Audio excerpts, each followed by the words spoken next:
Je ne sais pas si vous aimez le foot. Pas vraiment? Ok. Mais cette semaine, je suis très content parce que mon équipe a réussi à tourner. Palmeiras, c'est une équipe au Brésil qui participe au tournoi des Libertadores. Il a réussi à faire 4-0 contre son adversaire péruvien. Et dans cette image de foot, moi j'ai aimé énormément parce qu'il y avait une complicité entre les joueurs. Vous savez, le foot où tu dépends de quelqu'un qui est vraiment un hors talent et qui fait tout seul et qui amène l'équipe tout seul. Ceux qui connaissent ça, c'est la kata. Ou sinon, tu apprends à jouer en équipe. Et jouer en équipe, en fait, nous avons besoin de l'un et de l'autre. Jouer en équipe n'est pas seulement passer le ballon, mais c'est que l'autre puisse se positionner dans le lieu correct. Et qu'au moment où j'ai besoin de passer le ballon, il soit au lieu où j'ai besoin de lui passer le ballon. Vous voyez plus ou moins ça. Et je veux être bien franche envers vous. Comme on n'avait pas énormément de temps, dans les 12 prophètes, dans cette série des prophètes qu'on est en train de développer dans nos prédications, j'avais mis 2 livres des prophètes, mais parce qu'on devait choisir l'un ou l'autre. Alors c'est Anthony Perrault, par un couac, qui nous a fait sur 2 livres en même temps. Emmanuel a fait, je n'ai pas la même compétence pédagogique que tous les deux, mais je me suis dit, je vais lire les 2, je vais choisir un, et en lisant les 2, je dis, mais non, il faut que je parle des 2. Voilà, donc je ne sais pas ce qui va sortir, c'est la première fois que je le fais, mais pour moi, ces 2 prophètes, vous pouvez le mettre, Sophonie et Habakkuk, ils sont un peu comme nos joueurs offensifs. Ils sont tous les 2 devant le but. Et il y a quelque part, ce que l'un va dire va être un peu à complémenter, à comprendre, mais aussi à travailler l'autre. D'ailleurs, pour ceux qui ne le savent pas, merci parce que ça m'aide. Vous pouvez même enlever, hein. D'ailleurs, je ne sais pas si vous savez, mais les 12 prophètes, ils étaient dans un même rouleau comme un seul texte. Mais chacun de ces prophètes vont développer une forme de voir de Dieu sur le même message. Parce que le message dans les 12 prophètes, c'est toujours Dieu qui essaye de ramener son peuple à la bonne conduite. Son peuple qui avait dévié de son chemin. Tous les 2, Sophonie et Habakkuk, sont plus ou moins dans le même temps chronologique, sont dans le temps du roi. Je vais commencer alors donc pour Sophonie, parce qu'ils sont dans le même temps, dans le temps du roi Josia, fils d'Amon, roi de Juda, entre 640 et 609 avant Jésus-Christ. Mais Sophonie, il y est un tout petit peu avant. Habakkuk, il va être déjà à la fin de ce régné. Sophonie, il est un peu avant la réforme que Josia va faire, quand il va rencontrer, parce qu'il n'avait pas en fait les lois. Ils essayaient de suivre le Seigneur, mais en quelque part, les lois étaient un peu dans un coin perdu du temple, là à gauche, tout au fond, où on met avec tous les documents un peu qu'on n'utilise plus. Et ils vont à un moment donné tomber, on va un peu faire nettoyer un peu la poussière des choses, et on tombe sur cette loi. Ça c'est quand même un peu important. C'est la loi de Dieu. Et en découvrant cette loi, ils vont se repentir, ils vont revenir vers le Seigneur. D'ailleurs, je vous invite à lire l'histoire. Cette histoire-là, c'est magnifique. Tout ce que Dieu va faire à travers cette repentance du peuple. Mais avant cette repentance, voilà qu'il vivait un temps troublé. Et un temps dans lequel on voit que les Assyriens, qui c'était ceux qui dominaient à l'époque, commençaient à perdre du terrain pour un petit peuple qui commence à dominer, les Babyloniens. Et ces peuples qui commençaient un peu à dominer, un peu comme commençaient à remonter, et ça troublait tout l'ordre économique mondial de l'époque. Et on avait des gens qui étaient pour, les gens qui étaient contre, les gens qui voulaient des liens entre les nations, qui essayaient de faire face à cette nouvelle puissance économique. Les temps étaient troublés. Et donc on voyait ça aussi au sein du royaume d'Israël, des gens qui s'étaient contre, qui s'étaient pour, et donc on vivait un moment des ruptures sociales, politiques importantes qui conduisaient aussi à un moment des divisions du peuple. Sur le plan religieux, c'était la cata aussi. Il venait de ce temps un long règne de Manassès, qui n'était pas vraiment un roi tourné vers Dieu, mais bien au contraire, un roi idolâtre qui avait engendré en Israël plein d'idolâtrie. Voilà le contexte. Trouble social, trouble économique. On ne sait pas où est notre futur, on ne sait pas où on va aller.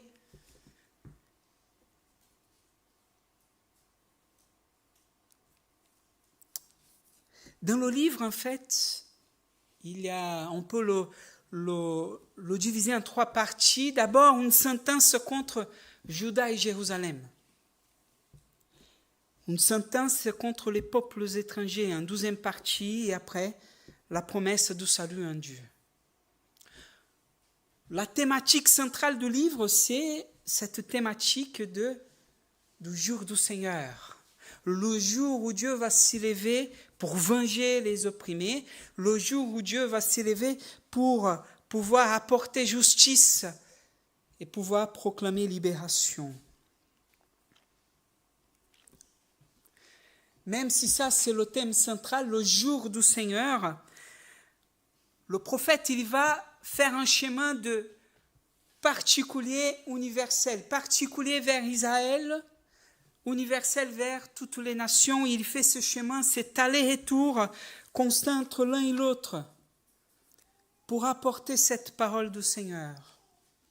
Et il va dire, chapitre 1, verset 7, « Silence devant le Seigneur Dieu, car le jour du Seigneur est proche, le Seigneur a préparé le sacrifice, il a consacré ceux qu'il a convoqués. » Sur cette notion du jour du Seigneur, il y a aussi cette compréhension du sacrifice.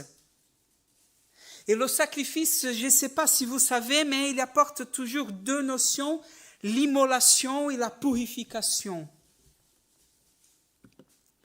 L'immolation, c'est qui va d'ailleurs du chapitre 1 jusqu'au chapitre 3, verset 8. Jérusalem, les nations, ils vont être apportés devant le Seigneur qui va frapper sa justice. L'immolation, c'est on met celui qui va être sacrifié et on va l'immoler. Donc, cette justice de Dieu qui va apporter avec force, violence, qui vient aussi apporter en quelque part la mort. Mais notion de sacrifice, parce que le sacrifice, et on va voir ça en 3:9, amène la purification, le pardon, la possibilité d'une restauration. Alors, il va apporter à Israël sa condamnation sur péché. Israël a laissé le Seigneur pour chercher d'autres divinités, d'autres idoles. Ceux qui s'y dérobent au Seigneur, ceux qui ne cherchent pas le Seigneur, qui ne le consulte pas. Donc Israël a laissé progressivement le Seigneur de côté. Sa loi a été laissée, il ne cherchait plus le Seigneur. Mais il va aussi apporter à un peuple étranger sa condamnation. Et dans son oubli de Dieu, dans son refus de le consulter et de l'écouter aussi, Jérusalem a perdu son identité.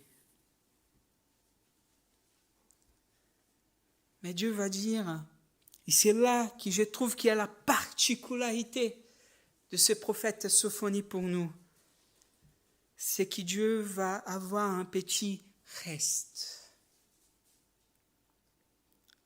Mais qui est ce petit reste que Dieu va laisser? Et il va dire les personnes humbles, les pauvres. Lisons ensemble versets 11 et 12, va dire, en ce jour-là, tu n'auras plus honte de tous les agissements par lesquels tu t'es révolté contre moi. Car alors j'écarterai de toi ceux qui exultent de ton triomphe, et tu ne seras plus hautaine dans ma montagne sacrée. Je laisserai en ton sein un peuple pauvre et faible qui trouvera un abri dans le nom du Seigneur. Ce que Dieu est en train de dire, c'est que ce qui amène ce peuple à se dévier du Seigneur, c'est son orgueil. La montagne sacrée, c'est ça, c'est ceux qui sont dans la présence de Dieu, ceux qui viennent chercher Dieu et qui finalement sont dans son orgueil, qui cherchent dans sa sagesse, qui cherchent dans sa puissance, dans son richesse, dans tout ce que tu as apporté, qui te donne en quelque part un nom, un statut social. Regarde, je suis un ingénieur, je suis un médecin, je suis un pasteur.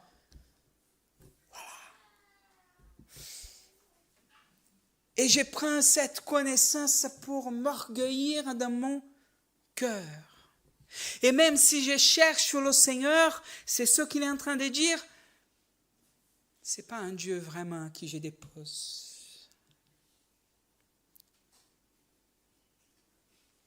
Habakkuk qui nous invite alors, bien entendu, à garder notre espérance en Dieu, mais avoir un regard vers nous. Qui je suis dans cette attente de Dieu? Est-ce que c'est l'orgueil qui me porte? Ou est-ce que je me reconnais pauvre et faible?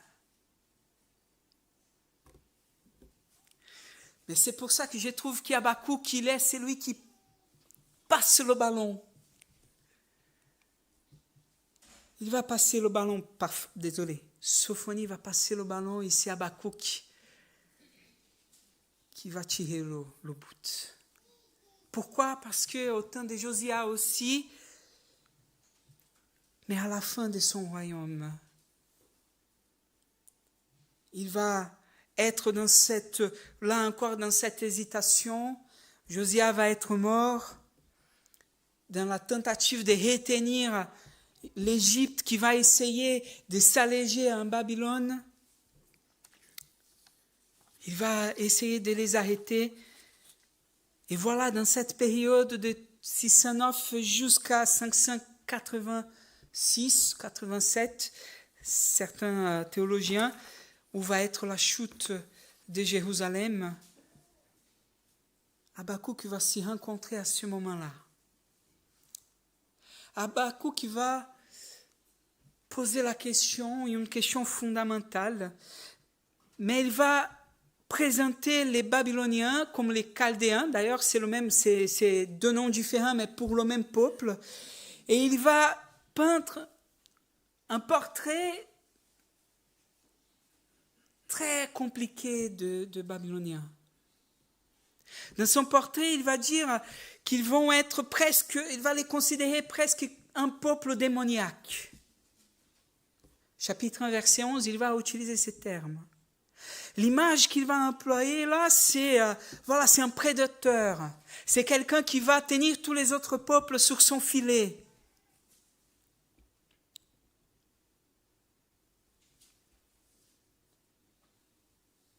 Et il va porter une série d'accusations contre les Babyloniens. Voilà, extorsion contre l'autrui, profit malhonnête, violence politique, idolâtrie. Je ne parle pas d'aujourd'hui, malgré les comparaisons qu'on pourrait faire. Mais voilà ce qu'il disait de ce peuple babylonien.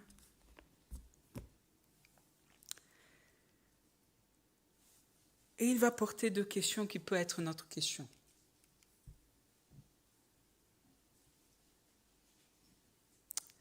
Jusqu'à quand?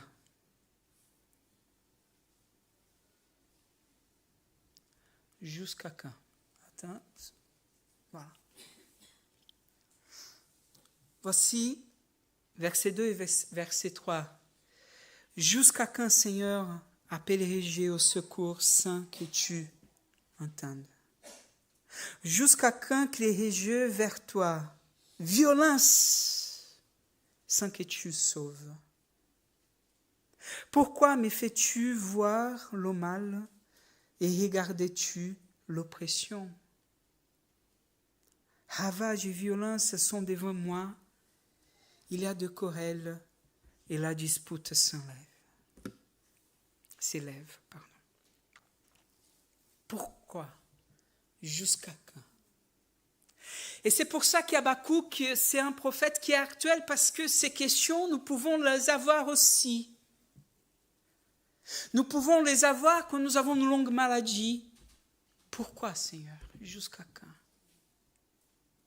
Nous pouvons les avoir quand notre mariage ne va pas bien. Et on essaye de tout faire. Nous pouvons les avoir quand le jour mauvais arrive dans notre vie et qui la souffrance est là et qui, malgré notre désir de louer le Seigneur, notre désir de relativiser, de prendre en philosophie ce qu'on vit, d'agir avec foi et dire mais non, mais Dieu est tout puissant, on voit que la souffrance. Et on dit mais pourquoi, Seigneur? Jusqu'à quand?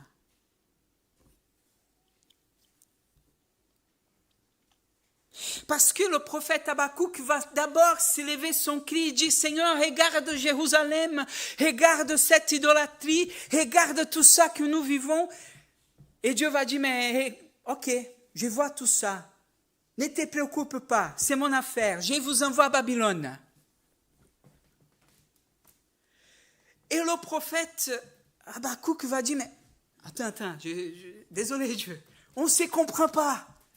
Je parle d'un peuple injuste, mauvais, idolâtre, qui ne te cherche pas. Alors, tu prends un peuple encore plus,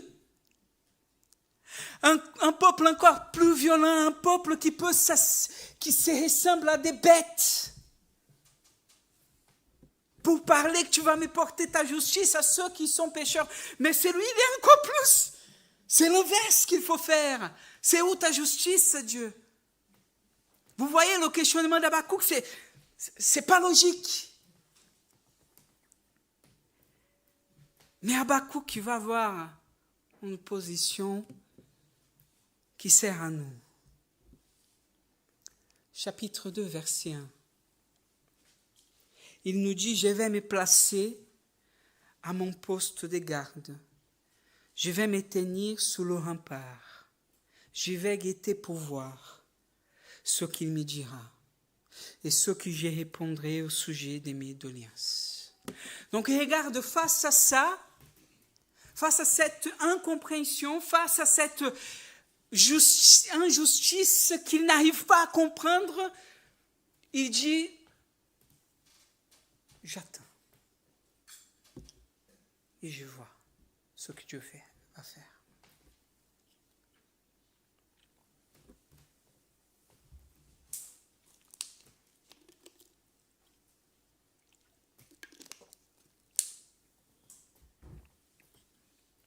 Alors que d'autres seraient désespérés, d'autres qui diraient, mais non, je vais chercher d'autres divinités, je vais essayer de voir. Je vais attendre pour voir qu'est-ce que Dieu va faire. Et c'est de cette attitude du prophète Habakkuk qui vient cette formulation que Paul va réutiliser après, mais d'une autre façon. Chapitre 2, verset 4. Il est plein d'orgueil, celui dont l'âme n'est pas droite, mais le juste vivra par sa foi. Dans une autre traduction que j'ai mis, son cœur est gonflé, il n'est pas droit, mais le juste vivra un tenant ferme. Le mot foi qu'il va traduire parfois ici, c'est le mot dans l'hébreu émouna. Et émouna, c'est la foi de celui qui est constant. C'est la foi de celui qui persévère. C'est la foi de celui qui reste. Donc ces deux traductions sont bonnes. C'est lui qui tient ferme face aux incompréhensions, face à la difficulté, face à son incapacité d'être ce qu'il voulait être dans le Seigneur. Dieu, j'ai essayé, je n'arrive pas, mais voilà, je tiens là et je vais continuer parce que je sais qui tu es. Le juste vivra par la foi parce que le juste est celui qui tient devant le Seigneur. Et si nous laissons lever par toute vin des doctrines, et si nous laissons laisser par toute forme de nouvelles, et si notre cœur serait bon de situation en situation, on ne pourra pas voir ce que Dieu va faire.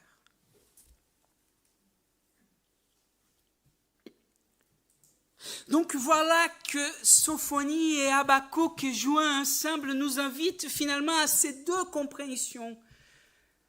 La première, nous devons enlever de nous toute hautesse, je ne sais pas comment on dit ça, tout orgueil, toute forme de gonfleur. J'essaie de lire les mots là. Porter de nous toute forme d'injustice dans laquelle nous pouvons nous entraîner pour chercher la sainteté et la purification de Dieu. C'est seulement ceux et celles qui se reconnaissent faibles peuvent entrer dans le royaume de Dieu. Tant que nous avons quelque chose qui nous tient, tant que nous avons quelque chose qui nous permet de nous donner à nous-mêmes une certaine justice, on enlève Dieu de sa place. C'est reconnaître faible, voilà ce que Dieu nous demande. Et Habakkuk qui vient et nous complémente en disant, mais vous devez aussi avoir une foi qui tient ferme dans le jour de la difficulté. Parce que sinon, c'est comme la sémence qui est sémée entre les épines, tel que Christ nous dit dans sa parabole, dans laquelle la souffrance vient, dans laquelle les difficultés viennent, et finalement cette plante meurt. Ou comme celle qui va tomber sous les chemins et qui vient les oiseaux, qui l'enlèvent. Dieu nous invite à une foi qui résiste, qui persévère, qui tient bon dans le jour mauvais. Humilité de savoir que c'est en lui que nous pouvons faire, mais aussi foi pour atteindre sa délivrance. Voilà. Je voulais finir ce moment avec la lecture de Jean chapitre 3, verset 17 au verset 21. Dieu, en effet, n'a pas envoyé son Fils dans le monde pour juger le monde, mais pour que le monde soit sauvé par lui. Celui qui croit en lui n'est pas jugé, mais celui qui ne croit pas est déjà jugé parce qu'il n'a pas cru au nom du Fils unique de Dieu. Et voici quel est ce jugement. La lumière est venue dans le monde et les hommes ont préféré les ténèbres à la lumière, parce que leur manière d'agir était mauvaise. En effet, toute personne qui fait le mal déteste la lumière, et elle ne vient pas à la lumière pour éviter que ses actes soient dévoilés. Mais celui qui agit conformément à la vérité vient à la lumière, afin qu'il soit évident que ce qu'il a fait, il a fait en Dieu.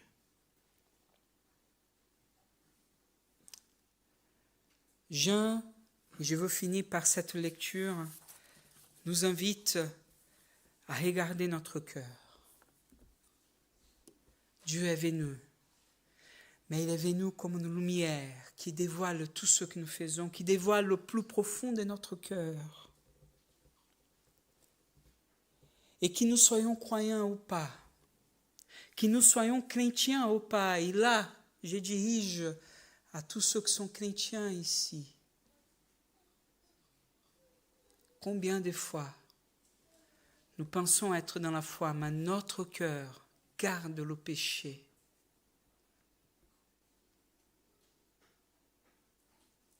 Et défend ce péché comme si c'était un chien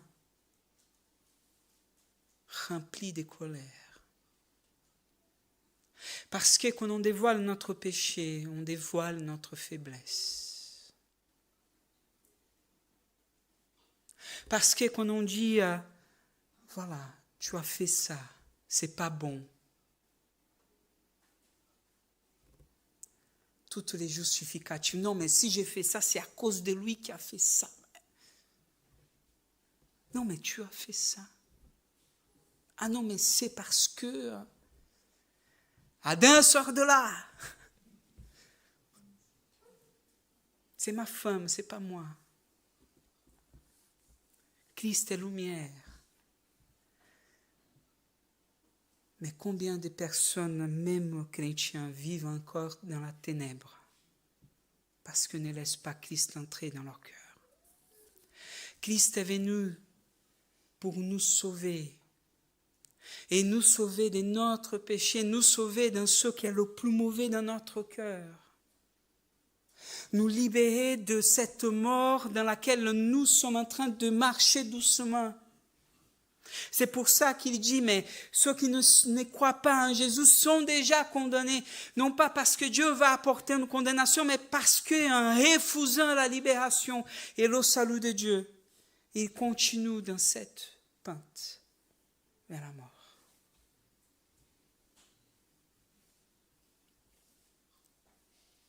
Aujourd'hui, le Seigneur nous invite à livrer notre cœur à lui. Je vous invite à prier. Que le Seigneur nous donne courage. Qu'il nous permet d'avoir une foi qui soit ancrée en lui, qui résiste aux jours mauvais.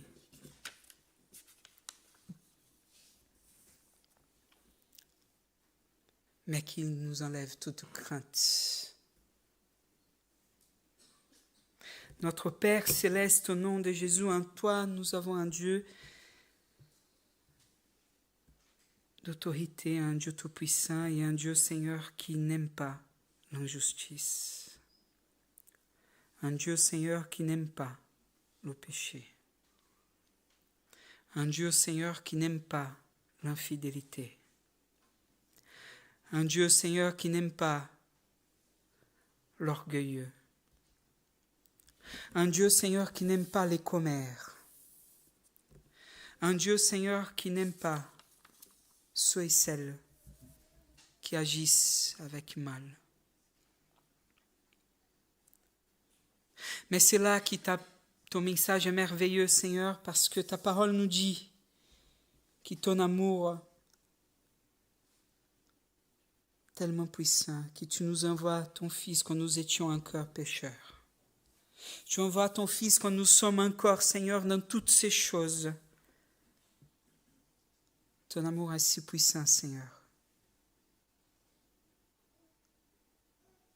que tu nous donnes aujourd'hui encore une nouvelle chance de venir vers toi. Alors, Seigneur, à commencer par moi, je veux prier pour chacun et chacune qui écoutera ce message. Qu'au nom de Jésus, viens, Seigneur, accomplis ton œuvre dans notre vie. Et pour ceux, Seigneur, qui te connaissent, et pour ceux, Seigneur, qui ont ton Saint-Esprit, et pour ceux, Seigneur, qui ont la nouvelle vie en toi, que toi, tu puisses les fortifier dans leur foi. Mais dans le chemin de la sanctification, Seigneur, plusieurs sont encore, Seigneur, les difficultés qui peuvent nous incomber. Aide-nous, Seigneur. Aide-nous à ne pas nous attacher à notre nom. Aide-nous à ne pas nous attacher, Seigneur, dans le regard de l'autre. Aide-nous, Seigneur, à ne pas nous attacher dans ceux et celles qui peuvent être des valeurs pour ce monde, mais qui pour toi, Seigneur, n'est rien. Aide-nous à être de tout cœur et à nous reconnaître faibles, pauvres, parce que c'est seulement en toi, Seigneur, que nous pouvons avoir la vie éternelle. Nous te prions, Seigneur, au nom de Jésus-Christ. Garde-nous du mal et du malin. Mais garde aussi, Seigneur, nous, de ce qui a de mal en nous-mêmes. Je te prie au nom de Jésus. Amen.